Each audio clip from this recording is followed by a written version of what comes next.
അറബിക്കടലിന്നലമാലകളിൽ നിലനീർത്തളമൊഴി പകരുമ്പോ പെരുമയെഴുന്നൊരു മലയാളത്തിൻ തനിമ വിടർത്തിയ കഥ പറയാം.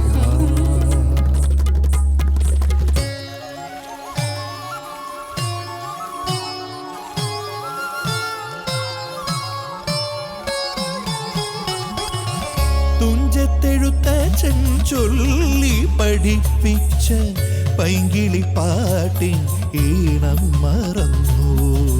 വർണ്ണരവങ്ങളാൽ ഈറൻ പ്രഭാതത്തിൽ ആദ്യാക്ഷരങ്ങൾ നിൻ തീരത്തെഴുതിയോ.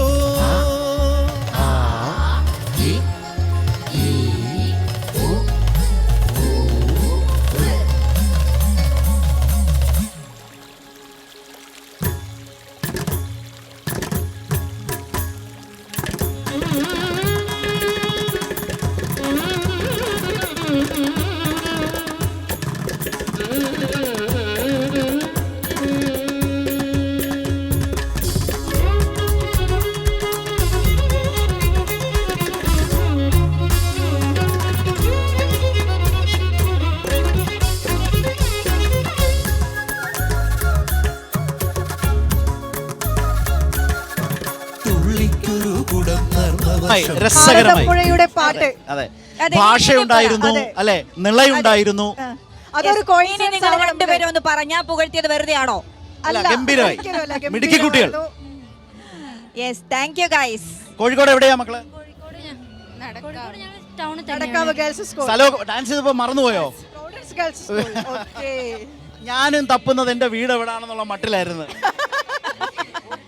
എന്റെ നാട് കോഴിക്കോടൊന്നും അല്ലേ? നിളയെ കുറിച്ചൊക്കെ പറഞ്ഞങ്ങനെ പാലക്കാട്ടുകാരിയായോ, അല്ലെങ്കിൽ നിള ഒഴുകുന്ന നാട്ടിലൂടെ ആയോ? പ്രോവിഡൻസ്. ഓക്കെ, എല്ലാവർക്കും ഇഷ്ടമായോ ഇന്ന് പെർഫോം ചെയ്തിട്ട്? എല്ലാവരും പറഞ്ഞു നല്ല കമന്റ്സ്.